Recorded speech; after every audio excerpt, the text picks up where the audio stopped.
Halo guys, assalamualaikum, selamat datang kembali di NN Top 11 Channel. Apa kabar semuanya? Semoga teman-teman selalu sehat dimanapun berada.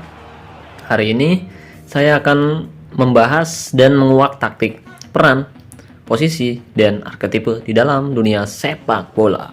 Wih, agak dalam guys pembahasan kali ini. Jadi buat teman-teman yang penasaran, simak baik-baik video ini hingga selesai. Dan buat teman-teman yang kebetulan belum mendukung channel ini, jika berkenan kamu bisa terus mendukung saya dengan cara klik tombol like, subscribe, dan aktifkan juga notifikasinya agar teman-teman selalu tahu update terbaru dari NN Top 11 Channel. Oh iya, saya ingatkan lagi buat semua teman-teman, khususnya para sultan yang ingin membeli token dengan harga yang lebih murah dan yang pasti amanah. Kamu bisa cek aja langsung ke Instagramnya Kiano Store. Kiano Store menjual token dengan harga yang lebih murah dan yang pasti amanah. Dan di Kiano Store juga menerima top up banyak game favorit seperti PUBG, Mobile Legends, Free Fire, dan lain-lain. Jadi tunggu apa lagi nih para sultan, cek aja langsung ke Instagramnya Kiano Store. Pastikan kamu masuk lewat link Instagram yang ada di deskripsi video ini untuk menghindari akun-akun palsu yang berniat menipu teman-teman semua. Oke, terima kasih banyak buat semua teman-teman atas kepercayaannya. Oke guys, langsung saja. Mungkin buat sebagian orang mudah untuk menjelaskan apa itu gelandang serang. Tapi begitu diminta menjelaskan apa itu playmaker, situasinya belakangan menjadi lebih pelik. Gelandang serang, sesuai namanya, adalah pemain tengah atau gelandang yang bertugas membantu lini penyerangan. Karena tugas utamanya menyerang, maka dia pasti lebih sering berada di depan gelandang bertahan. Tapi karena dia bukan penyerang, maka posisi alaminya juga pasti ada di belakang penyerang. Jadi gelandang serang kira-kira berarti pemain tengah yang berada di antara gelandang yang bertugas bertahan atau gelandang bertahan dan penyerang. Ada beberapa tipe gelandang serang nih guys. Ada gelandang serang tengah atau central attacking midfielder, kemudian ada juga gelandang serang sayap atau wide attacking midfielder, atau sesuai namanya, tengah dan sayap. Dua tipe terakhir itu memang bermain di tengah dan atau dia bermain di posisi sayap. Nah, bagaimana dengan playmaker? Pengertian klasik dari playmaker biasanya merujuk pemain yang punya kemampuan mengendalikan ritme serangan sebuah tim. Kata ritme sendiri disebut karena dalam definisi klasik, seorang playmaker juga mesti bisa memainkan tempo permainan guys. Kapan menahan bola untuk memberi waktu rekan-rekannya naik, dan kapan dengan cepat mengalirkan bola guna memanfaatkan posisi lawan yang ringkih.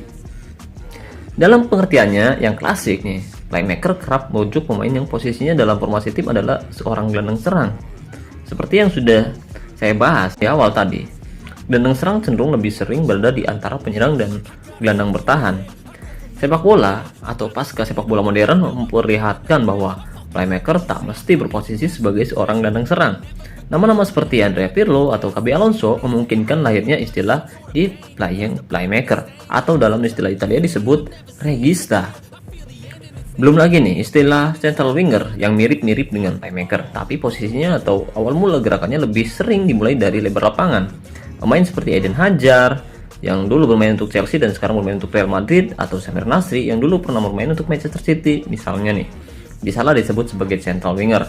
Pemain yang banyak menentukan atau mempengaruhi cara atau alur menyerang sebuah tim, tapi lebih sering bergerak atau dimulai serangannya dari sisi sayap guys. Aduh, bingung guys, dalamnya guys. Ngerokok dulu lah, ambil ngopi. Nah, ini memperlihatkan satu hal penting guys. Jika pengertian gelandang serang relatif tetap, tidak demikian dengan pengertian playmaker. Dari sinilah kemudian muncul sebuah pertanyaan. Playmaker itu sebuah posisi pemain dalam formasi tim ataukah peranan seorang pemain dalam sebuah tim? Pertanyaan ini penting nih untuk digarisbawahi karena bisa digunakan untuk menguji pengertian-pengertian lain dalam taktik sepak bola. Misalnya, striker, target man, dan penyerang poacher. Striker atau penyerang biasanya dimengerti sebagai pemain yang posisinya berada paling depan dalam sebuah formasi. Sementara target man yang dalam bahasa Indonesianya adalah ujung tombak juga merupakan pemain yang posisinya berada paling depan dalam sebuah tim. Istilah target man dan ujung tombak ini lahir ketika pola 5 penyerang 2-3-5 atau 2-3-2-3 sedang mendominasi. Dalam pola itu, seorang penyerang tengah atau central forward diapit oleh kiri luar kiri dalam, kanan luar, dan kanan dalam. Seorang target man dalam skema demikian selalu berada di dalam kotak penalti, dan bola hampir selalu diarahkan padanya, terutama melalui umpan-umpan silang. Tapi target man kini tak sesederhana itu, guys. Seorang pemain disebut target man tak semata karena posisinya berada paling depan, melainkan juga punya kemampuan menahan bola. Lihat dalam menjadi tembok dan memantul serangan, yang semuanya diabadikan untuk membuka ruang bagi rekan-rekannya, entah itu dari sayap atau dari lini tengah, untuk naik ke kotak penalti. Ada yang tetap dalam pengertian striker, tapi ada yang berubah dalam pengertian target man. Lagi-lagi pertanyaan yang sama bisa diajukan. Target man itu merujuk posisi bermain ataukah peran seorang pemain dalam sebuah tim? Nah, menurut teman-teman gimana nih? Lain lagi dengan poacher. Seorang penyerang poacher di masa ketika industrialisasi belum menyebar sedemikian masif, dengan merujuk etimologinya adalah pemburu yang dengan beragam cara atau seringkali ilegal menangkap dan membunuh binatang liar. Jika seseorang menangkap dan membunuh binatang yang diternakan atau dalam kandang, dia tak akan pernah disebut penyerang poacher, melainkan akan disebut pencuri atau maling. Seorang poacher menangkap dan membunuh bukan untuk komoditas atau dijual kembali untuk memperkaya diri atau sebagai profesi, melainkan untuk bertahan hidup, guys. Yang tersirat dari pengertian itu, penyerang poacher tak pernah menjadikan aktivitas menangkap dan membunuh binatang sebagai aktivitas utama, tapi karena aktivitas sampingan untuk bertahan hidup. Jika aktivitas utama dalam hidupnya atau misalkan sebagai petani atau pedagang tak memadai lagi untuk memenuhi kebutuhan dapur dan perutnya, aktivitas poaching lahir karena keterbatasan dalam memenuhi kebutuhan hidupnya, guys. Pengertian itu bisa menjelaskan dengan baik apa itu penyerang poacher dalam sepak bola. Umumnya, poacher dipahami sebagai pemain yang punya kemampuan membunuh di depan gawang. Bahkan, walau peluang begitu kecil atau ruang begitu sempit, bahkan ketika dia begitu jarang menyentuh bola, dia tetap bisa mencetak gol. Nah, itu yang paling saya sukai dari penyerang poacher. Pemain disebut poacher biasanya merujuk pemain yang gerakannya terbatas, lebih sering berkeliaran di dalam kotak penalti, tidak punya kemampuan yang wah dalam menggiring bola atau mengirimkan umpan, tapi begitu mematikan jika sudah mendapat peluang. Seorang petani kaya atau seorang bankir atau seorang terpelajar yang sejak kecil hidup berkecukupan nyaris mustahil menjadi seorang poacher karena dia tak punya kecakapan berburu dan bertahan hidup dalam waktu tak tentu di alam liar. Hanya mereka yang tumbuh dalam akses yang terbatas sajalah, atau petani di pedalaman atau misalnya, yang bisa melakukan aktivitas poacher. Itu menurut pendapat saya pribadi, guys. Mungkin pendapat teman-teman bisa saja berbeda. Bandingkan dengan seorang Roberto Baggio, kemudian Ronaldinho atau Francesco Totti, dengan kemewahan skill yang dimilikinya, mereka punya keleluasaan area dan kemungkinan yang bisa dijelajahi.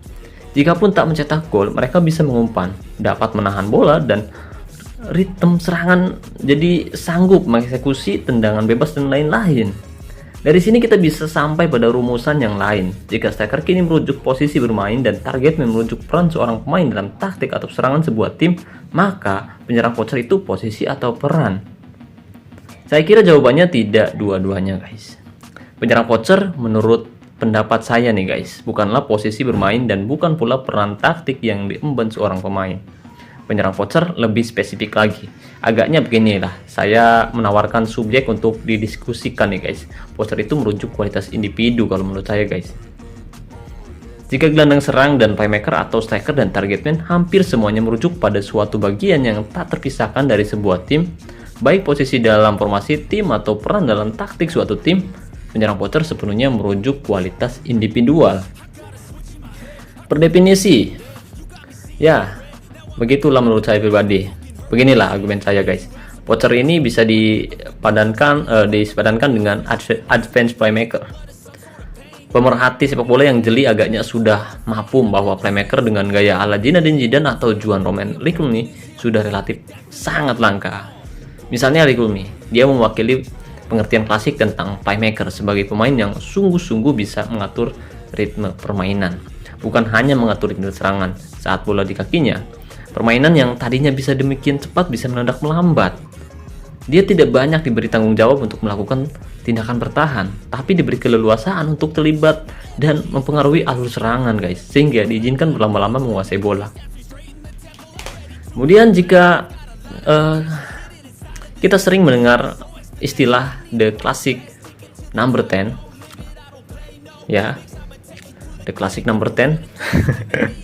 Kira-kira istilah itulah merujuk arketipe pemain macam ini guys. Kapi, Jack Wilshere, Marco Verratti, Toni Kroos, atau Bastian Schweinsteiger misalnya kerap berperan sebagai playmaker tapi sukar untuk disebut advanced playmaker atau the classic number 10 karena tidak semua playmaker punya kemampuan membunuh atau memperlambat arus permainan, dan atau ini yang terpenting nih guys, tidak semua tim atau pelatih mengizinkan atau menyukai ada pemain yang bisa seenaknya bertingkah dengan bola. Jika gelandang serta striker serang merujuk posisi dan target man, serta playmaker merujuk peran pemain dalam taktik sebuah tim, maka penyerang poacher dan the classic number 10 lebih kurang merujuk suatu kualitas individu, atau saya ajukan istilah arketipe. Jika diperpanjang polanya, maka demikianlah kira-kira ya, tidak semua gelandang serang punya kemampuan dan peran sebagai playmaker, apalagi advanced playmaker atau the classic number 10. Sebagaimana tidak semua playmaker bisa menjadi seorang advanced playmaker alias the classic number 10, atau tidak semua playmaker kini berada di posisi sebagai gelandang serang. Begitu pula polanya dengan striker, target man, dan penyerang poacher. Kemampuan untuk memilah mana posisi, peran, dan arketipe penting untuk menghindari kekacauan berpikir yang bisa berimbas pada kesalahan analisis atau untuk mengelak dari reproduksi terus-menerus berbagai klise gitu. Ya, mungkin pembahasan kali ini agak sedikit keluar dari sepak bola atau enggak nih guys? Gimana menurut teman-teman? Mari kita pahami 3 hal mengenai posisi, peran, dan arketipe ini guys. Ini bisa membantu untuk memahami banjir bandang istilah sepak bola yang dari hari ke hari terus bertambah kosakatanya. Misal nih, box to box, midfielder, kemudian supako atau defensive forward, back 3.5, inside winger atau fullback, dan lain-lain. Saya katakan bisa membantu, bukan pasti membantu, karena sepak bola adalah permainan yang begitu cair dan kompleks. 3 hal itu pun tak bisa digunakan secara mandiri dan mana suka karena selalu ada konteks yang mesti dilibatkan dalam analisis. Konteks itu bisa berupa taktik, formasi, konteks zaman, kultur, bermain, dan lain-lain, sehingga bukan tidak mungkin antara posisi, peran, dan kualitas individu itu bisa atau satu sama lain saling berhimpitan dan saling menyusup. Ketidaksepakatan menjadi hal yang jamak dalam diskusi mengenai sepak bola, apalagi saat mencoba mengajukan sebuah pengertian atau definisi. Di mana-mana pengertian selalu menyederhanakan kompleksitas kenyataan, guys. Pengertian potlot misalnya, jika kita merujuk kamus besar bahasa Indonesia, selalu menghilangkan kenyataan-kenyataan lainnya seperti warna potlot, jenis kayu, jenis arang, dibuat kapan dan di mana, dan lain-lain. Demikian juga pengertian atau definisi kata-kata apapun yang bisa kita pilih secara acak dari kamus apapun, guys. Jadi ketidaksepakatan dalam mendiskusikan sepak bola juga menjadi hal lumrah. Bukan karena tiap kepala punya isi yang berbeda guys, melainkan karena kandungan sepak bola sendiri yang memang kompleks dan dinamis. Menjadi penting yang namanya argumentasi dan menjadi hal pokok yang namanya konteks. Karena sepak bola tak sesederhana formasi 4-4-2 versus 4-2-3-1. Dan Ancelotti atau Jose Mourinho tidak sedang bermain football manager guys. Nah, mungkin itu saja yang bisa saya bahas kali ini. Mungkin agak dalam pembahasannya, semoga bermanfaat. Terima kasih banyak buat teman-teman yang menonton video ini sampai selesai. Terima kasih banyak atas dukungannya. Saya ucapkan wassalamualaikum warahmatullahi wabarakatuh. Salam olahraga, salam Top 11 Indonesia.